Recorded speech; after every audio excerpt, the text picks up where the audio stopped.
ನಮಸ್ಕಾರ. ಬೆಂಗಳೂರಲ್ಲಿ ರೆಂಟು ಸ್ಯಾಲರಿಗಿಂತ ಜಾಸ್ತಿ ಫಾಸ್ಟಾಗಿ ಯಾಕೆ ಇನ್ಕ್ರೀಸ್ ಆಗ್ತಾ ಇದೆ? ಬನ್ನಿ ಈ ಕಾರಣಗಳನ್ನ ನೋಡೋಣ. ಮೊದಲನೇದಾಗಿ ಡಿಮ್ಯಾಂಡ್. ಐಟಿ ಜಾಬ್ಸ್ ಬೇಗ ಗ್ರೋ ಆಗ್ತಾ ಇದೆ. ಅದರಿಂದ ಹೊಸ ಎಂಪ್ಲಾಯೀಸು ಬೇರೆ ಬೇರೆ ದೇಶದ ಪ್ರಾಂತ್ಯಗಳಿಂದ ನಮ್ಮ ಬೆಂಗಳೂರು ಮಹಾನಗರಕ್ಕೆ ಬರ್ತಾ ಇದ್ದಾರೆ. ಇದರಿಂದ ಡಿಮ್ಯಾಂಡ್ ಜಾಸ್ತಿ ಆಗ್ತಾ ಇದೆ. ಎರಡನೇದು ಸಪ್ಲೈ. ಜಾಗ ಬಹಳ ಕಡಿಮೆ ಇದೆ.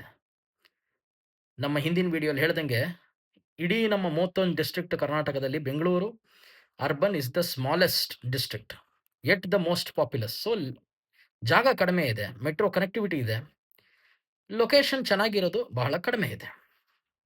ಹಂಗಾಗಿ ಜಾಗಕ್ಕೆ ಬೆಲೆ ತುಂಬ ಏರಿಕೆ ಆಗ್ತಾ ಇದೆ. ಮತ್ತು investment angle, real estate investment safe ಅಂತ ಬಹಳ ಜನಕ್ಕೆ ನಂಬಿಕೆ. ಬೇರೆ ಪ್ರಾಂತ್ಯಗಳಿಂದ ಇಲ್ಲಿ ಬರ್ತಾರೆ ಕೆಲಸ ಮಾಡೋದಕ್ಕೆ, ಇಲ್ಲೇ ಅವ್ರ ಸ್ವಂತ ಮನೆಗಳನ್ನ ತಗೊಳ್ತಾರೆ, ಬಾಡಿಗೆಗೆ ಬಿಡ್ತಾರೆ. ಇಲ್ಲಿಂದ ಬಿಟ್ಟು ಅವ್ರ ಊರಿಗೆ ಅವ್ರು ವಾಪಸ್ ಹೋದರೂ ಇಲ್ಲಿಂದ ಅವ್ರಿಗೆ ರೆಂಟಲ್ ಇನ್ಕಮ್ ಬರ್ತಾ ಇರುತ್ತೆ. ಹಾಗಾಗಿ ಇನ್ವೆಸ್ಟರ್ಸ್ಗೆ ಅವರ ರೆಂಟಲ್ ಈಲ್ಡ್ ಜಾಸ್ತಿ ಇದೆ. ಸೊ ಪಾಯಿಂಟ್ ಏನಂದರೆ, ಸ್ಯಾಲ್ರಿ ಆ್ಯನ್ಯುವಲ್ ಇನ್ಕ್ರಿಮೆಂಟು 5ರಿಂದ 12%, ಮ್ಯಾಕ್ಸಿಮಮ್ 15%ವರೆಗೂ ಇದ್ದರೆ, ರೆಂಟ್ ಮಿನಿಮಮ್ 15ರಿಂದ 25%ವರೆಗೂ ಹೋಗ್ತಾ ಇದೆ.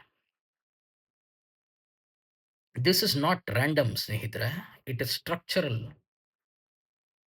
ಅದಕ್ಕಾಗಿ ನಾವೇನು ಮಾಡ್ಬೋದು?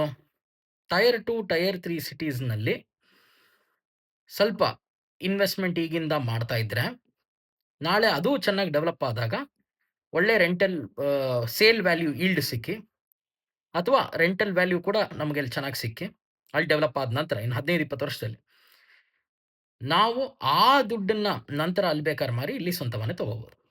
Just a suggestion. Stay informed, stay responsible.